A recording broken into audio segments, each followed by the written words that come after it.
తమిళనాడులో సంచలన నిర్ణయం. విజయ్ సీఎం మొదటి సంతకం. 717 TASMAC షాపుల బంద్. ఇది నిజంగా తమిళనాడులో ఒక కొత్త యుగానికి ప్రారంభమా, లేదా ఇది కూడా మరో రాజకీయ స్టంట్ మాత్రమేనా? సీఎం కుర్చీలో కూర్చున్న వెంటనే హీరో విజయ్ తీసుకున్న నిర్ణయం ఇది ఇప్పుడు దేశవ్యాప్తంగా హాట్ టాపిక్ గా మారింది. ఒక్క ఆర్డర్ తో 717 మద్య దుకాణాలు బంద్. అవును ఫ్రెండ్స్, తమిళనాడులో కొత్త ముఖ్యమంత్రి సి జోసెఫ్ విజయ్ తీసుకున్న ఫస్ట్ అడ్మినిస్ట్రేటివ్ డెసిషన్ ఇప్పుడు సోషల్ మీడియాలో వైరల్ అవుతుంది. రాష్ట్ర వ్యాప్తంగా టెంపుల్స్, మసీదులు, చర్చిలు అండ్ స్కూల్స్, అలాగే కాలేజెస్ అండ్ బస్ స్టాండ్స్, వీటి దగ్గరలో ఉన్న TASMAC లిక్కర్ షాపులు పూర్తిగా క్లోజ్ చేయాలని ప్రభుత్వం ఆదేశించింది. ఈ నిర్ణయం అమలులోకి రావడానికి కేవలం 2 వారాలు గడువు మాత్రమే ఇచ్చారు. తమిళనాడులో ప్రస్తుతం 4765 TASMAC లిక్కర్ షాపులు ఉన్నాయి. అందులో ప్రభుత్వం సర్వే ప్రకారం 276 షాప్స్ దేవాలయాల ప్రార్థనా స్థలాల్లో దగ్గరలో ఉన్నాయి. 186 షాప్స్ విద్యా స్థలంలో దగ్గరగా ఉన్నాయి. 255 షాప్స్ బస్ స్టాండ్ కు దగ్గరగా ఉన్నాయి. ఇవన్నీ కలిపితే 717 షాప్స్. ఇవన్నీ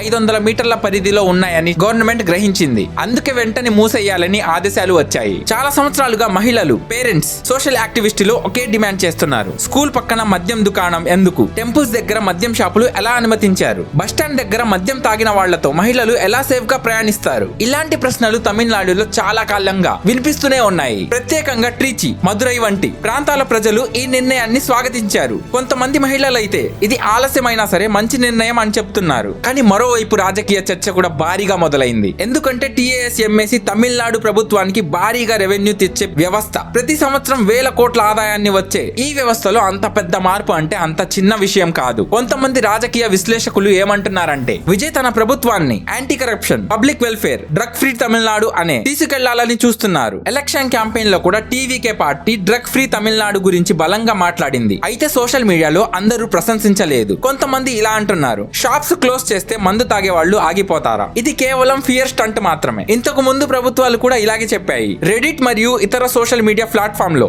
ఈ విషయంలో భారీ డిబేట్ జరిగింది. మరికొందరు మాత్రం ఇలా అంటున్నారు, స్కూల్స్, టెంపుల్స్, బస్ స్టాండ్ వీటి దగ్గరలో షాప్స్ ఉండకూడదు అనేది కామన్ సెన్స్. ఇప్పుడు అసలు ప్రశ్న ఏందంటే ఈ 717 మద్యం దుకాణాలు నిజంగా క్లోజ్ అవుతాయా, లేదా కొద్ది రోజుల తర్వాత మళ్ళీ ఓపెన్ చేస్తారా? కానీ ఒక విషయం మాత్రం నిజం, సీఎం విజయ్ తీసుకున్న ఈ నిర్ణయం ఇప్పుడు దేశవ్యాప్తంగా చర్చానీయాంశంగా మారింది. సినిమా హీరోగా కోట్లాది అభిమానాన్ని సంపాదించిన విజయ్ ఇప్పుడు రాజకీయ నాయకుడిగా ప్రజల అంచనాను అందుకుంటున్నారా లేదా అనేది రాబోయే రోజుల్లోనే తెలుస్తుంది. అంటే ఈ నిర్ణయం గురించి మీ అభిప్రాయం ఏంటి? ఈ 717 మద్యం షాప్స్ మూసేయడం సరైన నిర్ణయమా, లేదా ఇది కేవలం రాజకీయమా? కామెంట్ లో మీ ఒపీనియన్ చెప్పండి.